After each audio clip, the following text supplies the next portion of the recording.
Today we're going to try and redesign the Pepsi logo. Last week last time on the previous tutorial, beginners, I just showed you guys how to use the tools. Remember, that's the big tool, that's the shape tool. So when you let the mouse hover on top, it will then show you what the name of the tool is. So that's the zoom, that's the freehand tool. And remember, when you click these black arrows at the corner on Corel, you see that these black arrows on the corner right there, if you click there, you get a whole lot of other tools to use. Alright, so today we're going to create the Pepsi logo. The reason for this tutorial is to teach you guys how to use the ellipse tool and the rectangle tool and the shape tool, because there'll be a lot of shape manipulations going on.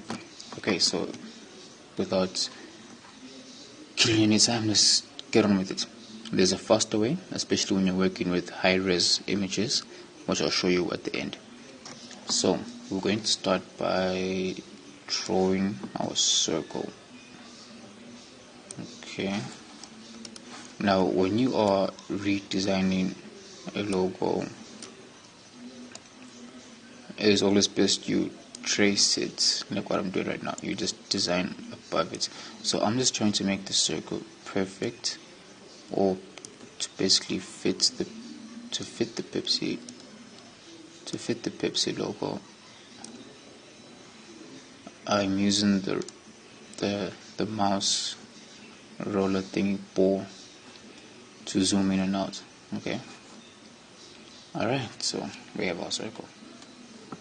So what we're going to do now is you're going to press the plus button on your numlock keys. The plus button. If you don't have a plus button, you can just do Control C, Control V to paste. So we've duplicated the circle. Then we are going to right click on the duplicate circle, convert to curves. Alternatively, you can do Control C. Okay, so now I'm going to click the shape tool, and I'm going to create what they call a node right there.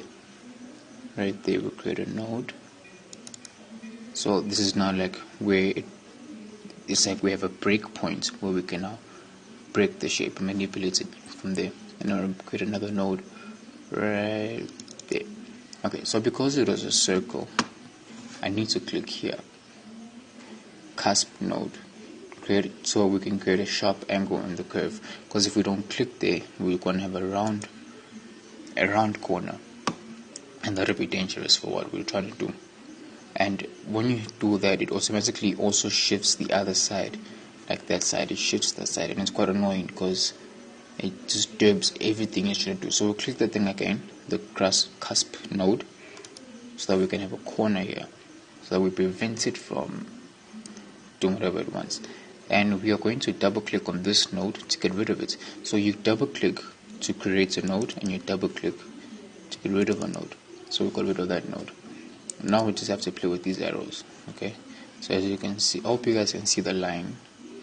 Okay, so we're going to push this back just about there. Then we're going to take, okay, so our node is not very perfect, so we're just going to bring it back right there.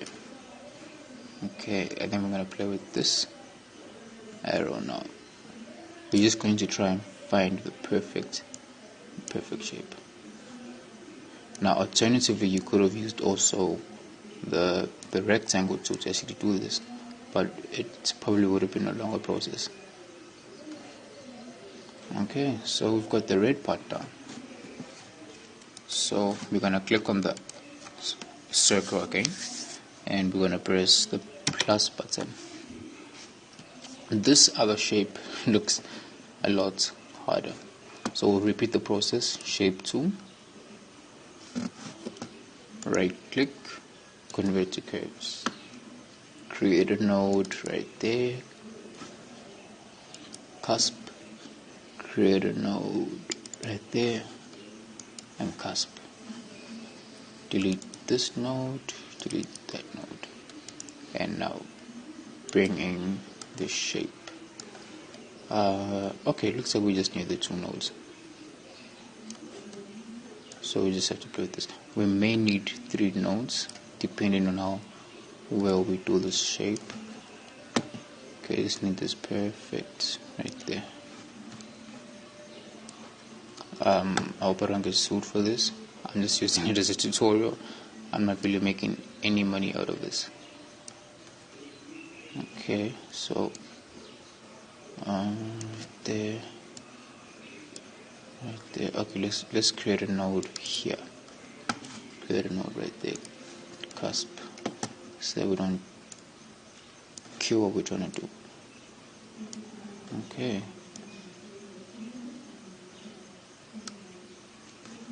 Create a node here. Create a node here. Cusp. Bring this down. It probably was a faster way or something, but whatever. Let me see what happens when I delete this node. Okay. Do this. Do that.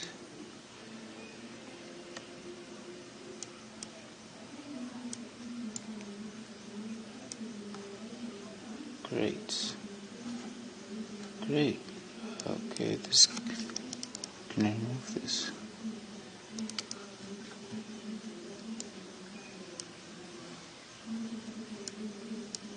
So you just have to learn how to use these tools. You just have to play with them a lot of times. Okay, so now we've got our shapes down. I do not have this font, but we can always use something close. Pepsi. Now, there's a unique thing that I like about Corel X8 or 18. You can click on your image and you can pull, drag it, click and hold and drag it, and just drop it right there, and then to give it the color palette. So now we have all the Pepsi colors. Or we can do something else. So I'm going to remove this image. I'm going to put it to the right. So now we have shape. So I'm going to click on this shape, and I'm going to choose red. Click on this shape, and I'm going to choose sky blue. It's a darker blue. So I can now get the color eyedropper to get the perfect blue. Okay. Now the circle behind will give it a white color. Alternatively, we can leave it blank. I don't know if white is a Pepsi color or if it's blank, but we'll just give it white, and then we'll say none. And then we're going to do this: right click and group objects. Alternatively, you can say Control G, and now it's 1. We don't have to select them one by one. So we have our Pepsi logo. So we can, I'm gonna keep that there for now. So we can just increase this. I believe that's the blue. And we have Pepsi. I don't have this fonts. So what I'm going to do now is show you the easier way. The easier way is to come here to Trace Bitmap. Click on Trace Bitmap. Go to Outline Trace, Detailed Logo, Reduce Bitmap, and then Corel then begin to trace it for you. And if the resolution is good, Corel will give you a very good result. It's also another good way to get the color. Usually this also works for when you're really in a rush, and also when you want to get the perfect colors, or if the shape is too complicated and you don't have the time, or the client isn't paying enough, then you can do this long way. It's taking time because the Pepsi logo is quite large. Okay, there we go. Now it's loading to 50. Alright, done. Now we have the Pepsi logo. That was the fast way of doing it. So you can ungroup, you can right click and ungroup all objects. Now we have everything. So now we have the fonts. that we wanted. So I'm just gonna put it here. I can delete this. Can delete this. Can delete this. So when it comes to logo presentations, always put at least like a nice fancy background.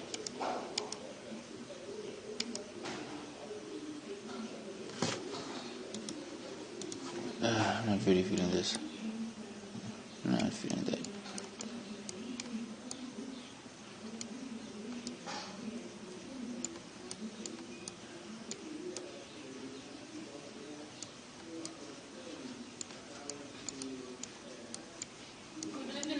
Oh, good evening.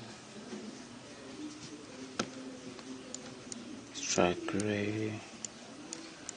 Okay. Okay, we'll use sky blue, and then we'll make these things white so it comes out. And then you can even, this is just for presentation, but never use transparency for logos.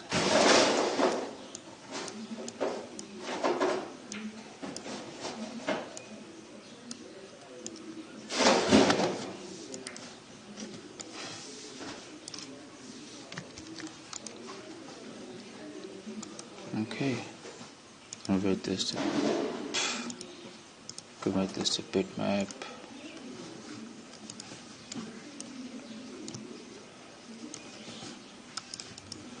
And now we have our Pepsi logo presentation. Then we export. So to export, file, sorry I did the shortcuts, file, export. I always use, so if you click that drop down, you get like a lot of options. I always use PNG for vector designs. Actually, whether vector or what's the other word? Bitmap? No, forgot the other word. Anyway, I always use PNG. I don't know. I feel the quality is better. Also with PNG, Pepsi. Also with PNG, you're able to have let it have a transparent background. Pepsi logo. Click export. So basically, I'm just going to bring this up so you see you can click on transparency. So assuming your client doesn't want the background and wants your logo to be transparent or to not have a background, you'd have to have this on. If that's unnecessary, you can turn it off, but it doesn't really matter because we did this for a presentation, so we have a background. So you click OK and it's exported. So that's all for this tutorial. Subscribe, like, share. If you have any questions or you have something else you want to learn, you can always just ask. And my email is there. Actually, I'll drop the email there. I'll drop my Facebook ID, and then you guys can get a hold of me. Great.